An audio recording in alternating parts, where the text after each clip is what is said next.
안녕하세요. 대전 강남 한의원 한의사 한의학 박사 이강환입니다. 오늘은 하지 불안 증후군에 대해 알아보겠습니다. 하지 불안 증후군은 보통 하지, 즉 다리에 가장 많이 나타나는데요.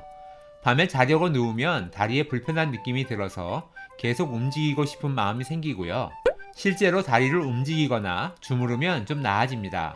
하지만 다시 자려고 가만히 누워있으면 또 다리가 불편해지기 때문에 결국 다리를 이리 뒤척 저리 뒤척 하시다가 잠을 잘 못 주무시는 분들이 많습니다. 다리에 나타나는 불편감은 아주 다양한데요. 다리가 아프다, 다리가 저리다, 다리 속에 벌레가 기어가는 것 같다, 다리가 부어서 터질 것 같다, 다리가 화끈거린다, 다리 속에서 열이 난다 등 환자분에 따라 굉장히 다양하게 말씀하십니다. 이런 불편감이 낮보다는 밤에 심해지고요. 가만히 있을 때, 즉 자려고 누웠을 때나 가만히 앉아 있으면 더 심해지고 움직이면 좀 나아집니다.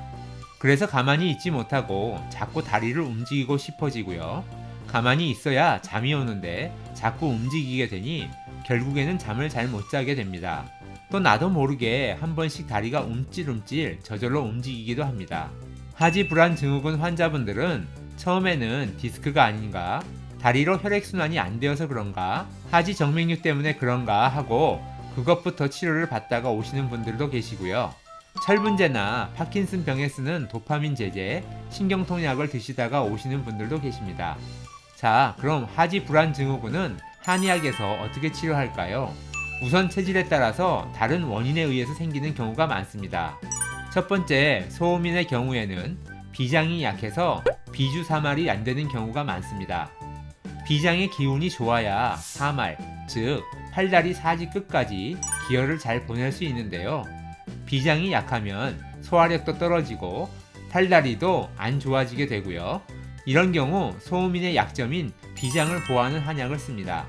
두 번째, 소양인의 경우에는 체질적으로 비대신소, 즉 비장의 기운은 강하지만 신장의 기운이 약합니다. 그래서 골반이야 하체가 약한 편이고요. 몸이 약해지면 신어증이 먼저 나타납니다. 이럴 때는 형방지황탕 같은 지황탕류의 한약으로 신장을 보호해주는 한약을 쓰게 됩니다. 세 번째, 태음인에게 하지 불안 증후군이 생기는 경우는 간열이 있을 때가 많은데요. 간은 근육을 주관하는 장기로 간에 열이 생기게 되면 우리 몸의 근육이 위축되고 이로 인해 사지, 특히 하체 쪽으로 불안장애를 일으키게 됩니다. 네 번째는 체질 공통인데요. 하지 불안 증후군 중에서 다리가 화끈거린다, 발바닥이 화끈거린다, 다리 뼛속이 후끈거린다, 뼈에서 열이 난다는 분들에게 특히 해당됩니다. 바로 허혈증인데요. 보통 간장과 신장의 음기가 부족하여 허혈이 생겼을 때 발과 다리에 열이 나게 됩니다. 허혈은 원래 얼굴 쪽으로 올라오거나 피부 쪽으로 올라오는 경우가 더 많은데요.